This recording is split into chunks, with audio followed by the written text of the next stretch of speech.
Você já ouviu Laila? Todo mundo já ouviu Laila. Aquele riff de guitarra que começa do nada e te agarra pela garganta. É impossível não conhecer. É uma das músicas mais tocadas da história do rock. Ganhou Grammy, apareceu em trilhas de filmes, está em toda a playlist de clássicos que já existiu. Mas a história por trás dela, essa a maioria das pessoas não sabe. E quando souber, vai olhar para a música de um jeito completamente diferente. Porque Laila não foi escrita por acidente. Ela foi escrita por um homem completamente destruído, apaixonado pela mulher do seu melhor amigo. E esse melhor amigo era George Harrison, o Beatle. Para entender essa história, você precisa conhecer 3 pessoas. A primeira é Pattie Boyd, modelo britânica, anos 60, uma das mulheres mais fotografadas da Inglaterra. Em 1964, ela foi contratada para aparecer num filme dos Beatles chamado A Hard Day's Night. No primeiro dia de set, George Harrison a viu e ficou apaixonado na hora. Ela já estava namorando outro cara. Não importou. George não parou até conseguir um encontro e 2 anos depois eles se casaram.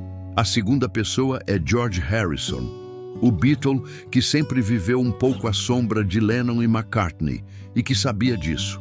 Um guitarrista genial que queria ser levado a sério como músico, que escreveu Something para Pattie. Frank Sinatra chegou a chamar essa música de a maior canção de amor já escrita.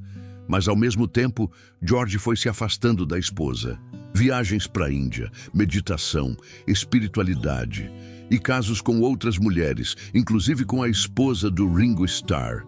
A Pattie foi ficando cada vez mais sozinha dentro daquele casamento. E a terceira pessoa é Eric Clapton, o cara que os fãs picharam no metrô de Londres com a frase "Clapton is God". Um guitarrista que nunca quis ser popstar, que se via como um músico de blues sério, não como celebridade. E que, quando começou a frequentar a casa do George, se apaixonou pela mulher do melhor amigo.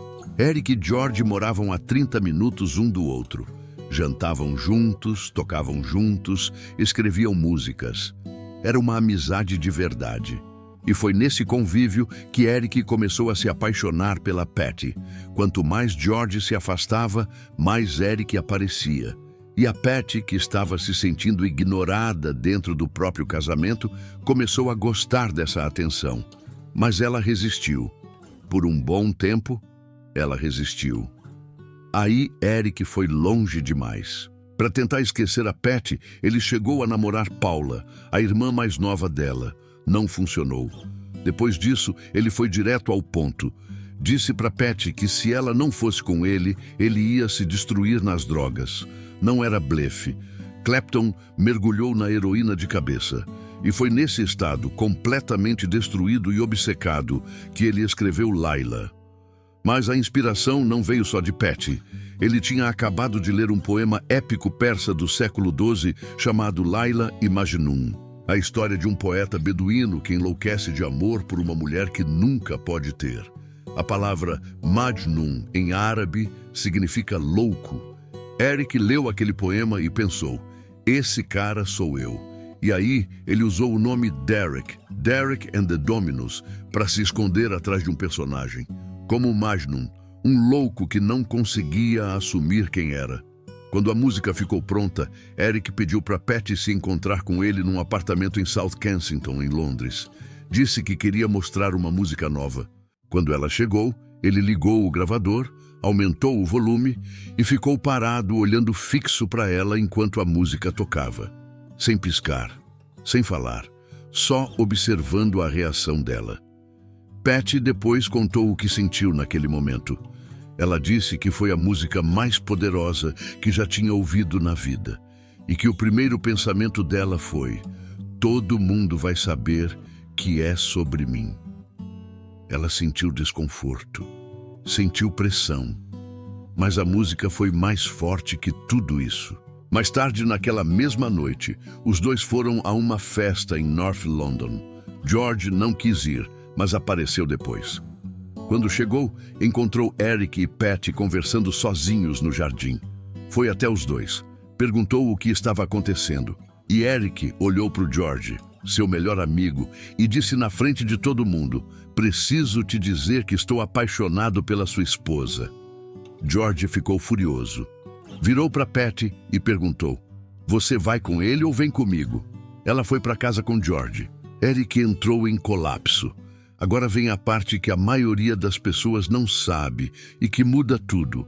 Layla não foi feita só por Eric Clapton. Na verdade, é difícil dizer quem fez exatamente o quê.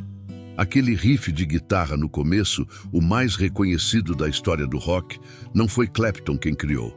Foi Duane Allman, guitarrista dos Allman Brothers. O produtor Tom Dowd levou Clapton a um show dos Allman Brothers em Miami em agosto de 1970 e Clapton ficou tão impressionado com Duane que o chamou para o estúdio. Duane chegou, ouviu a música que Eric tinha, que era mais lenta e contida, e transformou tudo. Ele se inspirou numa melodia do bluesman Albert King, acelerou o tempo e criou aquele riff que você conhece. E a parte do piano? Aquela coda linda que começa depois do clímax elétrico e parece uma música completamente diferente?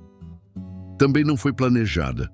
O baterista Jim Gordon estava usando o estúdio sozinho à noite, sem avisar ninguém, para trabalhar nas próprias músicas. Clapton passou por ali, ouviu aquela melodia vindo de dentro do estúdio e disse: "Isso vai no final de Layla, mas tem uma outra versão." Rita Coolidge, que era namorada de Jim Gordon na época, afirma que aquela melodia era dela, que Gordon a roubou. A polêmica nunca foi resolvida, e só para completar o caos, o slide de Duane Allman na coda está desafinado. E hoje, décadas depois, os guitarristas que tentam reproduzir a música tocam desafinado de propósito, porque acham que faz parte do estilo original. Agora, a parte mais sombria. Quase todo músico que tocou em Layla teve um fim trágico. Duane Allman, o homem que criou aquele riff, morreu em outubro de 1971, menos de um ano depois da gravação. Acidente de moto. Tinha 24 anos. Carl Redl, o baixista, morreu em 1980. Insuficiência renal causada pelo abuso de drogas. E Jim Gordon, o baterista que trouxe o piano e que talvez tenha roubado a melodia de Rita Coolidge, desenvolveu esquizofrenia paranoica ao longo dos anos. Em junho de 1983, ele assassinou a própria mãe. Só depois do crime, ele foi corretamente diagnosticado. Foi condenado, ficou décadas preso no Hospital Médico de Vacaville, na Califórnia, e morreu lá em março de 2023, aos 77 anos, sem nunca ter saído. E o próprio Clapton mergulhou na heroína por anos depois que Patty recusou seu amor. Depois trocou a heroína pelo álcool, chegando a beber 2 garrafas de conhaque por dia. Perdeu o filho de 4 anos numa tragédia em Nova York em 1991 e disse numa entrevista: "Nunca achei que estaria vivo a esta altura. É um milagre que eu ainda esteja aqui."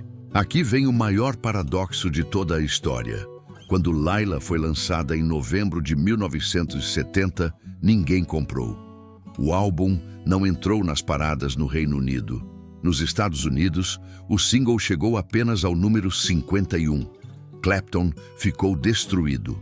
Ficou meses em casa, sem conseguir entender por que a música mais honesta que ele já tinha feito estava sendo ignorada. Parte do problema era que ele tinha escondido o próprio nome. Derek and the Dominos. Quem ia saber que era o Clapton? A gravadora fez pouco para divulgar, e a música era longa demais para o rádio da época. Em 1972, uma rádio universitária americana começou a tocar a versão completa do álbum em loop. Duane Allman já estava morto. A banda tinha se dissolvido. Clapton estava isolado em casa, e aí o mundo finalmente ouviu. A música explodiu e virou clássico sem que ninguém da banda estivesse ali para ver. 20 anos depois, em 1992, Clapton gravou a versão acústica no MTV Unplugged. Aquela versão lenta, mais tranquila, completamente diferente da original. E essa versão ganhou o Grammy de melhor canção de rock, derrubando Smells Like Teen Spirit do Nirvana. A Entertainment Weekly chamou de um dos maiores upsets da história dos Grammys. Pensa, Clapton venceu o Nirvana com uma música que tinha 22 anos, que foi um fracasso no lançamento, que foi feita por uma banda que já tinha acabado, sobre uma mulher que tinha dito não para ele. Pat finalmente foi para Eric em 1974. E a história do casamento deles é quase cômica, mas de um jeito trágico. Eles se casaram em 1979, mas a Pat nem sabia que ia casar. Eric fez uma aposta com um amigo, ligou para o Daily Mail e o casamento foi publicado no jornal antes dela saber que estava noiva. Ela disse sim, contrariada. Foi com ele para uma turnê como lua de mel. E menos de uma semana depois, Eric a mandou para casa. O casamento foi uma destruição lenta. Traições, álcool, distância. Em 1986, durante um jantar, Eric disse a Pat que tinha engravidado outra mulher na Itália. Ela foi embora e nunca mais voltou. E o George? Quando Pat disse a ele que estava indo embora para ficar com Eric, ele respondeu: "Ainda bem que você foi com o Eric e não com algum idiota." George foi ao casamento deles. Ringo foi também. Paul McCartney foi. Houve uma jam session improvisada na festa. Faltou só John Lennon. Se ele tivesse ido, teria sido a última vez que os Beatles tocaram juntos. George e Eric nunca deixaram de ser amigos. Patty e George continuaram se falando até a morte dele, em 2001. E quando perguntaram ao Clapton, anos depois, se ele ainda amava a Patty, ele ficou quieto por um tempo. E depois disse: "Sim, então é isso." Laila foi uma obsessão que virou chantagem emocional. Um riff inspirado num bluesman dos anos 60. Um piano que talvez tenha sido roubado de outra pessoa. Gravada por músicos que quase todos acabaram mal. Lançada como fracasso. Redescoberta depois que a banda morreu. E no final, venceu o Nirvana num Grammy. E foi feita por um homem que queria, acima de tudo, a mulher do seu melhor amigo. E o mais incrível de tudo, o melhor amigo foi no casamento. E continuou sendo amigo.